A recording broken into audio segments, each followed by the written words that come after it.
Dr. Sarah Chen stood at her observatory desk, double-checking the readings for the fourth time. The massive objects approaching Earth's solar system hadn't changed course in 3 days. Their speed and trajectory left no doubt. This was a controlled approach. Humanity's first contact was imminent, but not in the way they had hoped. Director Williams needs to see this immediately, she said to her colleague, Dr. James Kumar. The data showed 3 objects, each larger than Earth's moon, maintaining perfect formation as they crossed Jupiter's orbit. Their speed was decreasing in a controlled pattern that would put them in Earth's orbit within 72 hours. Within an hour, observatories worldwide confirmed the findings. The response from world leaders, however, surprised the alien observers monitoring Earth's communications. Instead of panic or chaos, they witnessed the implementation of the Unified Response Protocol, a plan developed decades ago for this exact scenario. Streets remained busy with normal traffic. Children continued attending schools, though their lessons shifted subtly to include more practical skills and emergency response training disguised as games. Workers commuted as usual, each carrying out their assigned roles in Earth's carefully orchestrated preparation. The Craxian command vessel's observation deck buzzed with confusion. Supreme Commander Zixtal watched the humans going about their daily routines through their advanced monitoring systems. Their behavior defies all previous conquest patterns, they noted in their log.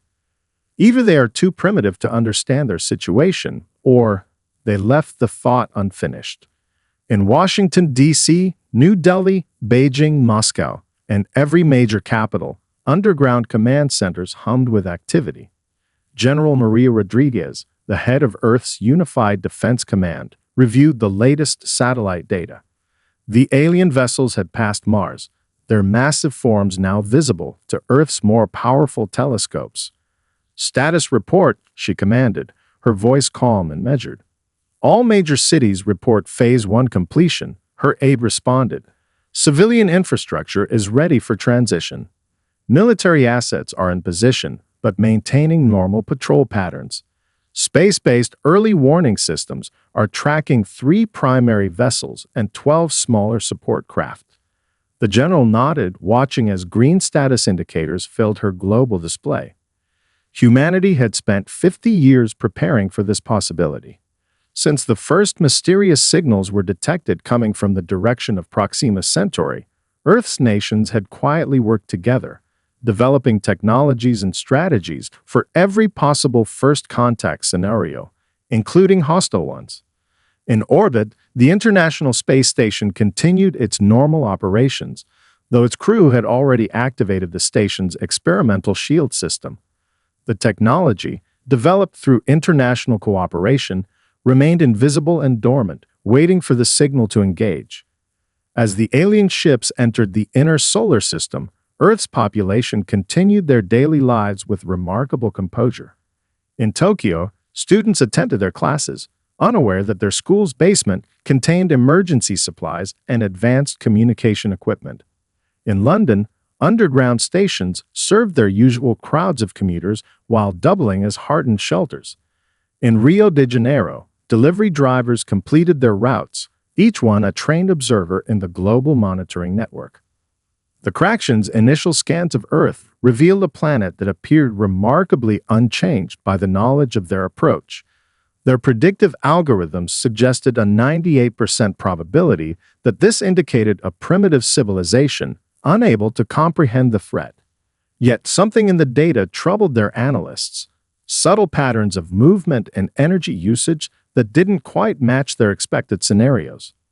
As the massive ships finally took up position in Earth's orbit, casting mile-wide shadows over major cities, humanity's response remained measured and calm. Children pointed at the ships from playground swings. Office workers took photos with their phones. Traffic continued to flow. Commander Zixtal observed all this with growing unease. In 12,000 years of expansion, the Craxian Empire had never encountered a species that responded to their arrival with such composure. They didn't realize they were witnessing humanity's greatest strength, the ability to face unprecedented challenges with preparation, adaptability, and unwavering determination. The stage was set for a confrontation unlike any in galactic history. As shadows darkened the skies above Earth's cities, humanity's carefully laid plans were just beginning to unfold. At precisely 3:47 p.m. Greenwich Mean Time, the Craxian vessels initiated their planetary subjugation protocol. Commander Zixtel stood confident on the bridge of their flagship, watching as the electromagnetic pulse cascaded across Earth's atmosphere. The blue-white wave of energy rippled around the planet, designed to cripple every electronic device on the surface. Initial pulse deployment successful, reported Sub-Commander Venera, awaiting confirmation of planetary technology failure.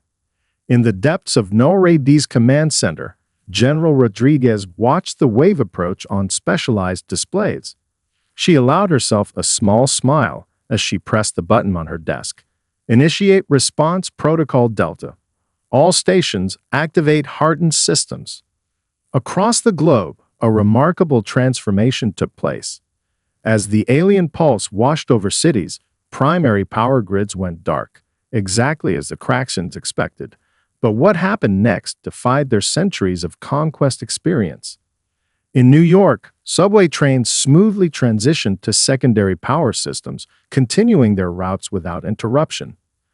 Tokyo's massive digital billboards flickered for just 3 seconds before reactivating, now powered by hidden hydrogen fuel cells. In Dubai, the world's tallest buildings dimmed momentarily before lighting up again, their windows gleaming with power from hidden solar arrays and kinetic storage systems. Impossible, Venera whispered, scanning the readings again. Their technology should be completely disabled. Dr. Sarah Chen, now in her underground laboratory beneath the Pacific Northwest Observatory, monitored the pulse's effects. Just as we predicted, she reported to her colleagues. The wave formation matches our solar flare simulations perfectly. Hardened systems are holding at 98% efficiency. Humanity's preparation drew from their own history. Decades of studying the effects of solar flares, particularly the infamous Carrington event, had led to the development of resistant technology. What the Craxians saw as primitive electrical systems were actually sophisticated networks designed to withstand electromagnetic interference. In orbit, the International Space Station's crew watched their instruments carefully as the pulse passed harmlessly around their upgraded shields. Commander Yuki Tanaka transmitted encoded data bursts to ground stations using a communication system inspired by deep-sea creature bioluminescence, completely invisible to Craxian scanning technology. On the streets below, life continued with barely a ripple of disruption. Electric vehicles switched seamlessly to their backup power cells. Communications rerouted through hardened fiber optic networks. Emergency services maintained full operational capacity through dedicated protected channels.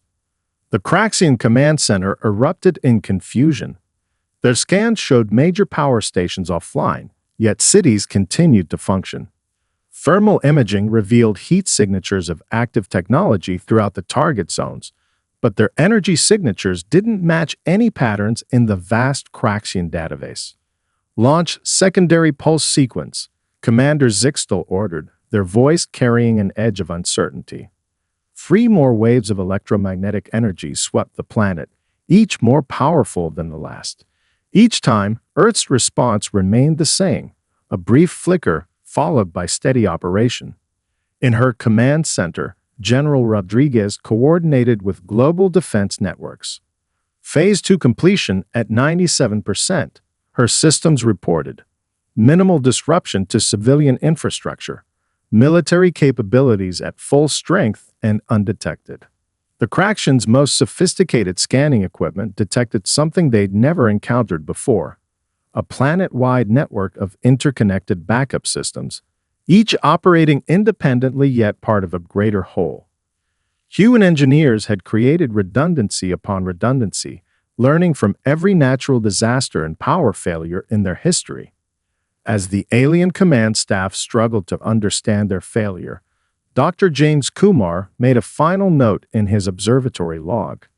Their mistake was assuming that our technology's simplicity meant vulnerability. They never considered that we learned to build strength from simplicity itself. In the skies above Earth, the massive Craxian ships held position, their commanders facing an unprecedented situation. Their perfect record of technological supremacy had just met its match, not in advanced alien technology, but in humanity's unique ability to learn from their past and prepare for their future. The silence of Earth's response spoke volumes. Humanity hadn't just survived the attack, they had rendered it meaningless through decades of careful preparation and innovation. Commander Zixtel deployed their elite Sentinel units with absolute confidence. The biomechanical warriors had conquered 37 worlds without a single defeat. Each Sentinel possessed combat algorithms refined through millennia of warfare, housed in nearly indestructible frames that adapted to any environment. Deploy ground forces in standard Conquest formation, Zixtel ordered. Target their military installations first. The first wave of Sentinels descended on a military base outside Sydney, Australia. Their sensors detected minimal resistance. No energy shields, no plasma weapons, not even basic particle barriers. Just simple concrete structures and primitive projectile weapons. Lieutenant Emma Cooper watched the aliens approach through her tactical display. All units, initiate Protocol Theseus, she commanded. Her soldiers had trained for this moment through thousands of simulations. As the Sentinels advanced in their perfect geometric patterns, the humans appeared to scatter in disarray. The alien warriors' combat computers calculated a 99% probability of victory. They didn't realize their algorithms had a critical flaw. They could only predict responses based on previous encounters. Humanity had never been in their database. The first surprise came from the base's maintenance crew. Ted Morrison, chief mechanic for 20 years, activated the network of modified electromagnetic field generators hidden in routine repair equipment. The fields didn't damage the Sentinels, but they disrupted their perfect formation algorithms just enough to create gaps. Through these gaps, soldiers moved in unprecedented patterns. Instead of following standard military doctrine, they flowed like water, adapting techniques from Parker athletes and urban explorers. The Sentinels' targeting systems struggled to track opponents who moved in ways that defied combat logic. In the command center, Dr. Sarah Chen worked with military analysts, feeding real-time data into a new adaptive defense system. Their units communicate through quantum-encrypted channels, she reported. But they still have to observe their environment. We can work with that. Across the battlefield, civilian technologies transformed into unexpected defensive tools. Construction workers used their knowledge of materials and structures to create instant barriers and choke points. University students applied their understanding of acoustics to disrupt the Sentinel sensor arrays. Even the local wildlife played a role. Flocks of birds, attracted by carefully placed feeds, created constantly shifting visual interference. The Craxian Command Center watched in growing confusion as their perfect warriors faced one unexpected challenge after another. A group of Sentinels, pursuing soldiers into what seemed like a simple drainage tunnel, found themselves caught in a maze of passages designed by urban spelunkers. Another unit, attempting to secure a power station, discovered that humans had turned the entire facility into a giant Faraday cage, trapping the aliens in their own electromagnetic fields.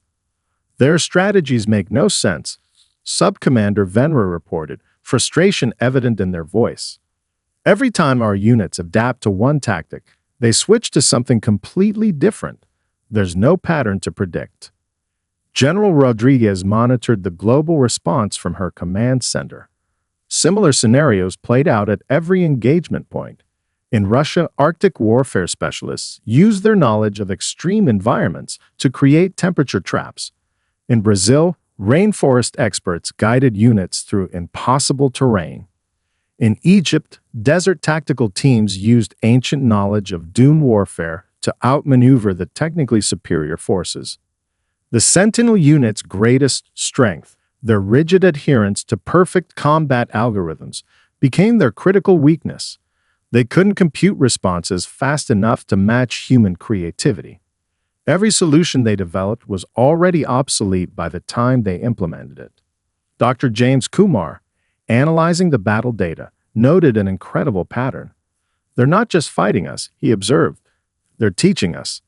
Every engagement gives us more information about their capabilities, while they understand us less and less. As the first day of ground combat ended, the Craxians faced an unprecedented situation. Their elite warriors held no territory, their perfect strategies lay in ruins, and their combat computers were overwhelmed with contradictory data. They had expected to fight soldiers, and instead found themselves facing something far more dangerous: human ingenuity unleashed. In the Sydney Command Center, Lieutenant Cooper allowed herself a small smile as she watched the Sentinels retreat. Turns out the best battle plan isn't about having the strongest units, she commented to her team.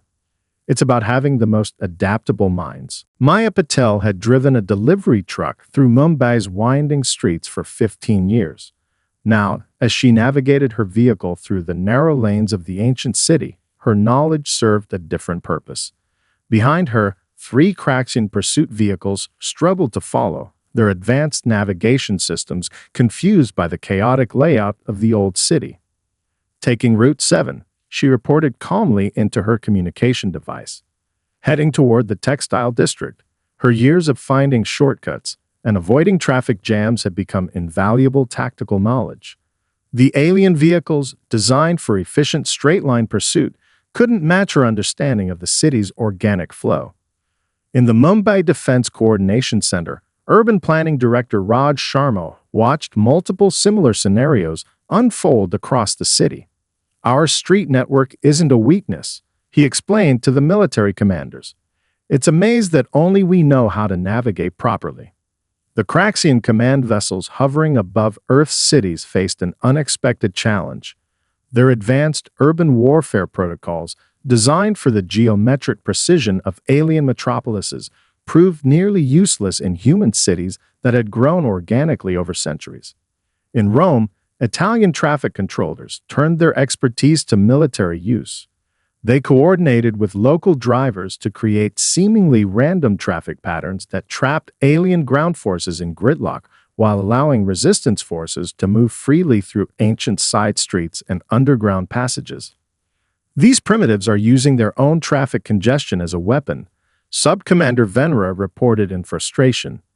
Every time we adapt our routing algorithms, they change the entire flow pattern of their vehicles. Dr. Sarah Chen, working with urban defense teams, analyzed the alien response patterns. They're trying to impose logic on systems that evolved through human necessity, she observed. They don't understand that what looks like chaos to them is actually a complex dance we've performed daily for generations. In New York, construction foreman Mike O'Brien coordinated with his crews to transform active work sites into tactical advantages. Knowledge of underground utility networks, structural weak points, and material properties proved more valuable than advanced weapons. The aliens found their superior technology repeatedly stymied by simple but clever applications of basic physics and engineering principles. They're making a fundamental mistake, General Rodriguez noted as she reviewed global battle reports. They assume that because our cities grew without central planning, they lack strategic value.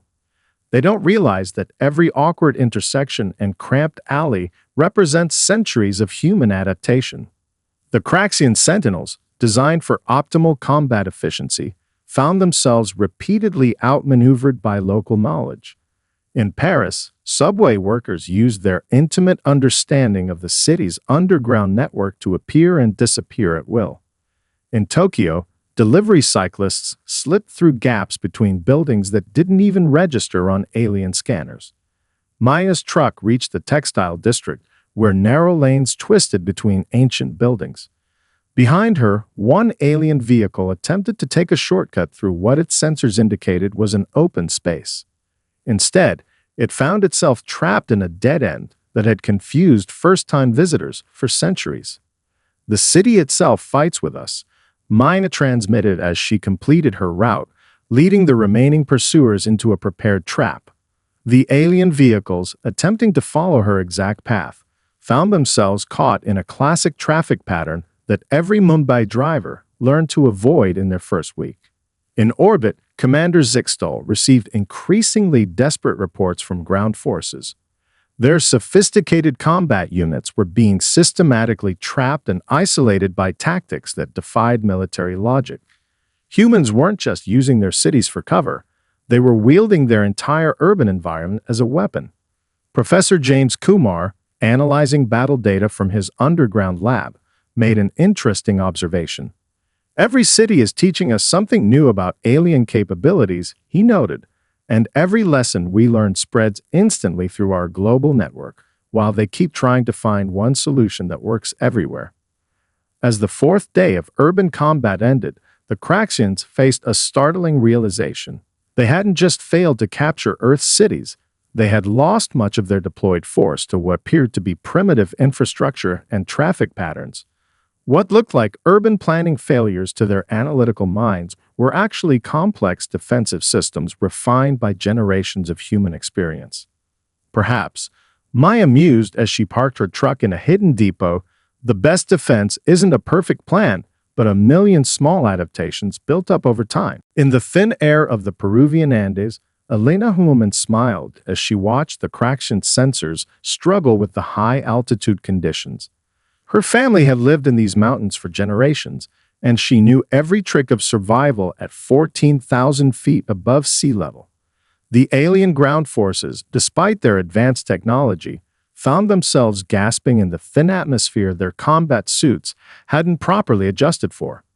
The mountains themselves are our allies, she radioed to the regional command center. Their sensors can't distinguish between natural ice formations and our hidden stations. Her team had transformed ancient Incan building techniques into modern defensive positions, creating structures that blended perfectly with the mountain landscape. At the Global Command Center, General Rodriguez watched similar scenarios unfold across Earth's varied terrains. Every environment we considered hostile has become our advantage, she noted to her staff. Our adaptations to Earth's challenges are proving more valuable than any advanced technology. In the Sahara Desert, Tuareg guide Ahmed Musa led a team of defenders through seemingly endless dunes. The alien pursuit vehicles, their navigation systems confused by the constantly shifting sands, followed paths that led them deeper into the desert. Their perfect environmental controls couldn't match generations of desert survival knowledge. They relied too much on their instruments. Ahmed reported as another alien unit disappeared into a sandstorm. They don't understand how to read the wind, the stars, or the patterns in the sand. His people's ancient navigation techniques, passed down through centuries, proved more reliable than the most advanced alien technology. Dr. Sarah Chen, analyzing environmental data, made an exciting discovery. Each terrain type disrupts their systems in unique ways, she explained to the Defense Council. The humidity of rainforests interferes with their sensors differently than Arctic ice or desert heat. They can't adapt to all these conditions simultaneously. In the Amazon rainforest, indigenous guide Maria Santos helped coordinate defense efforts across multiple tribal territories. The dense canopy that had protected her ancestors for centuries now shielded Earth's defenders from orbital surveillance.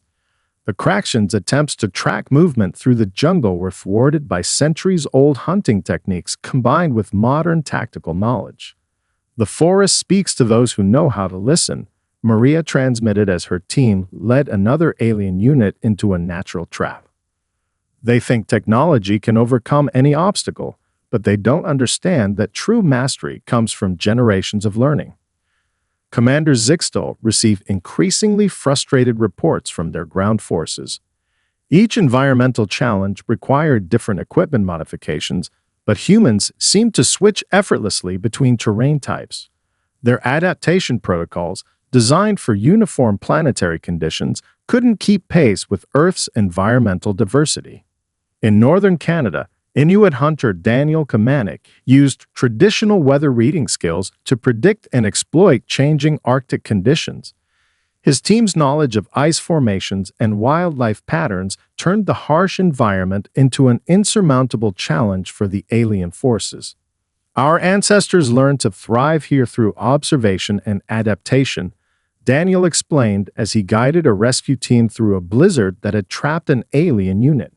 No scanner can match knowledge passed down through generations of survival.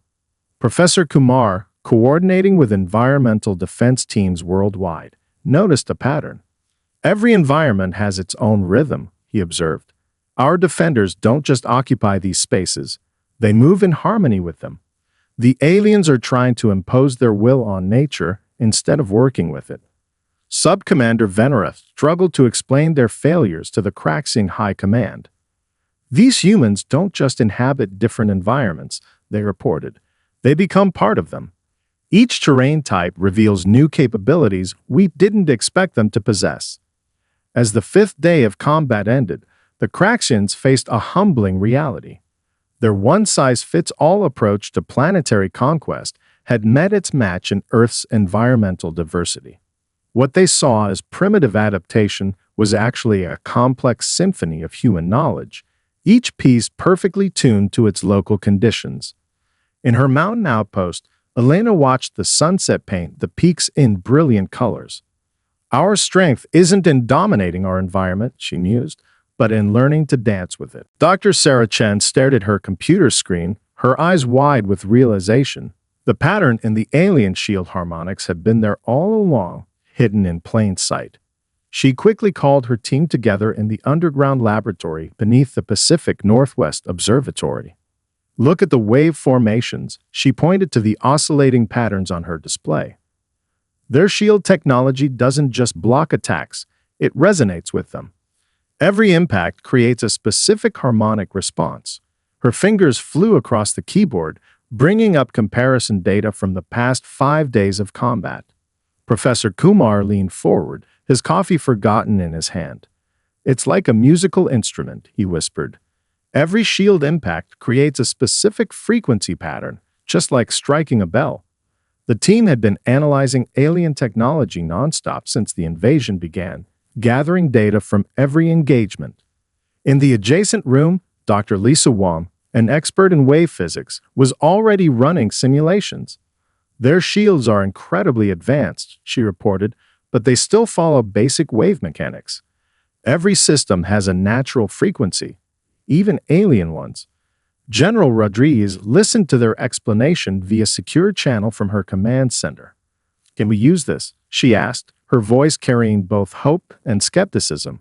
They had seen too many promising leads fade into dead ends over the past week. Better than that, Sarah replied, bringing up a new set of calculations. We don't need to match their technology. We just need to understand the principles behind it. It's like finding the resonant frequency of a wine glass. With the right tone, even a small input can create a major effect. Around the world, other scientific teams began receiving the data. In laboratories hidden beneath universities, in converted subway tunnels, and in mountain bunkers, human researchers started piecing together the puzzle. The Craxian shields, for all their advanced technology, still had to obey the fundamental laws of physics. They've made the same mistake in every encounter, Professor Kumar observed, reviewing battle footage. They assume that because our technology is less advanced, we can't understand the principles behind theirs. But science is science, no matter where it comes from. In orbit, Commander Zixtal received concerning reports about increased human activity around their landing zones.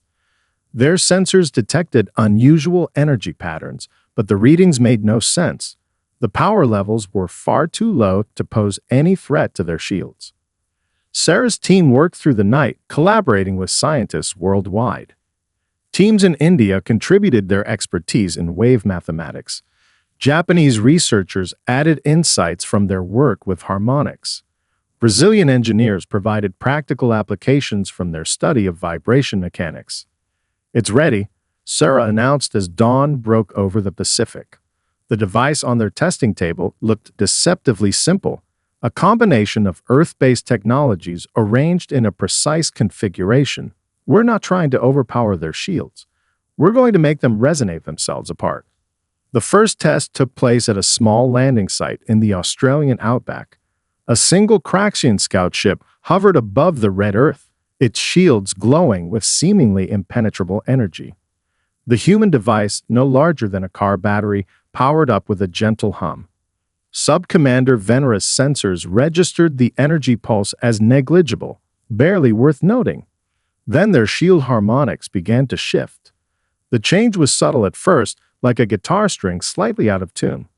Within seconds, the carefully maintained energy field began to fluctuate wildly.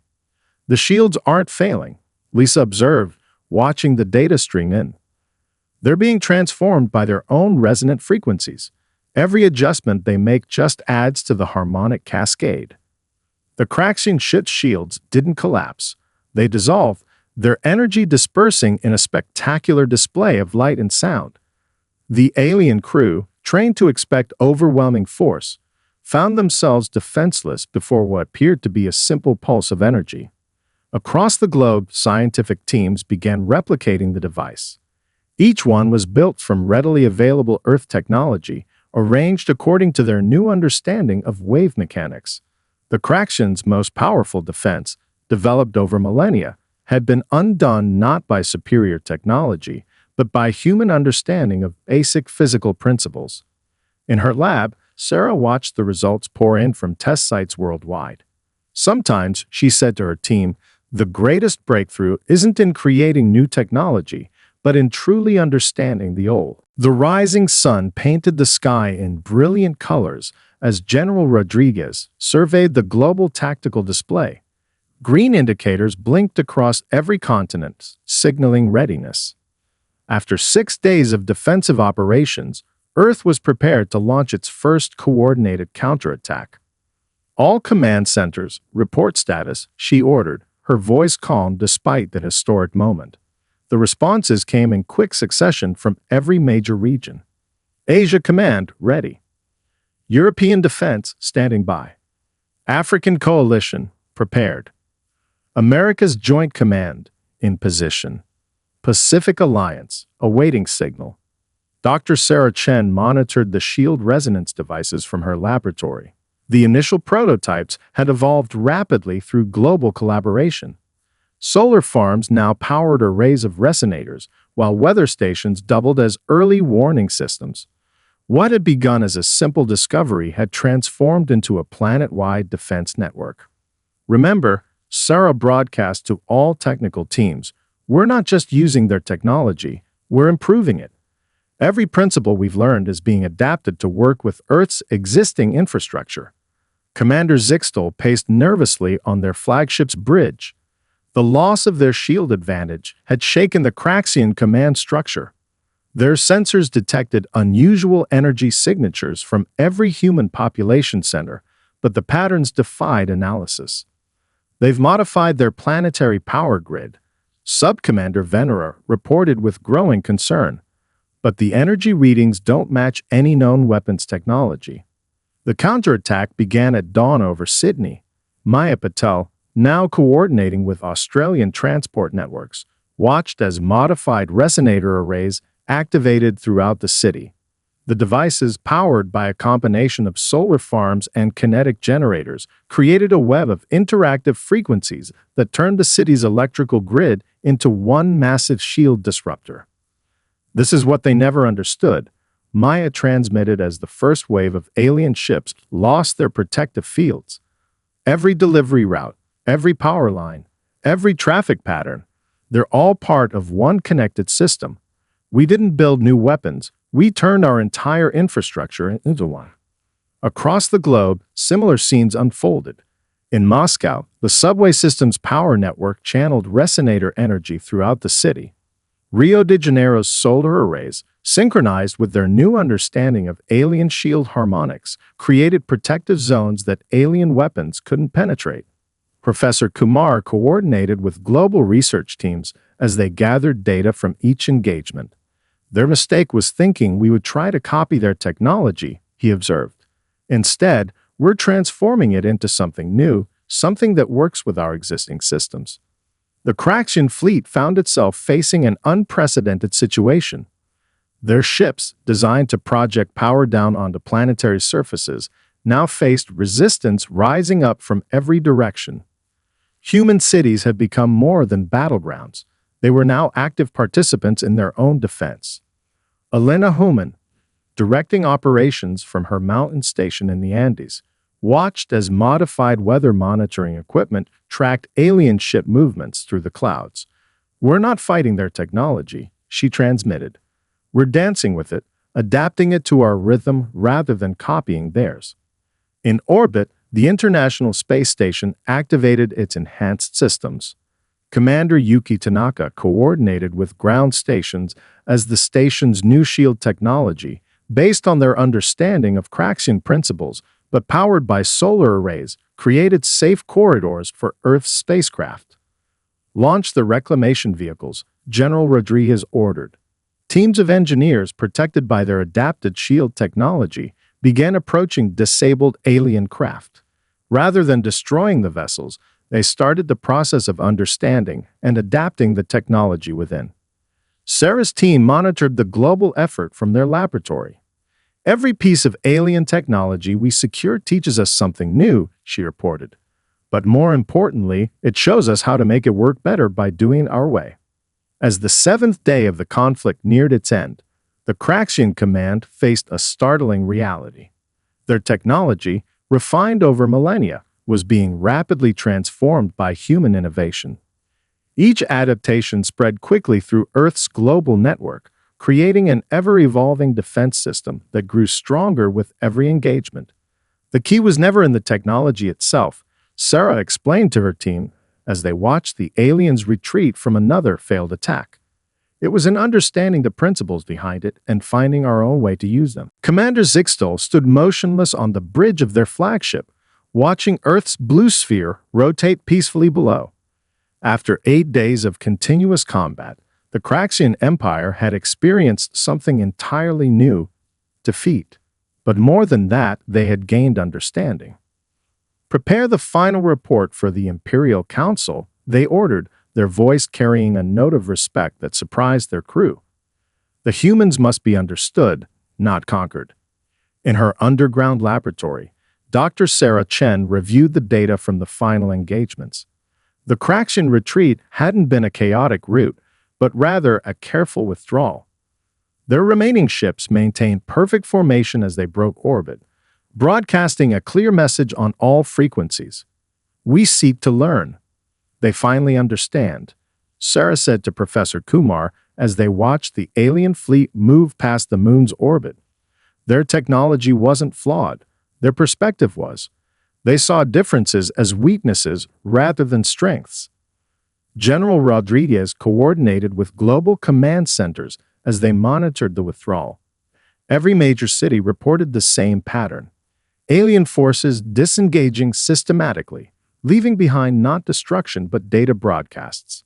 Each transmission contained detailed technical information about their systems. "They're not admitting defeat," Maya Patel observed from her command post in Mumbai. "They're acknowledging equality. Perhaps that's an even greater victory." The Craxian data broadcasts revealed something remarkable. Their empire had achieved unity through uniformity, creating perfect but rigid systems. Earth's chaotic diversity had shown them a different path: strength through adaptation, power through understanding rather than dominance.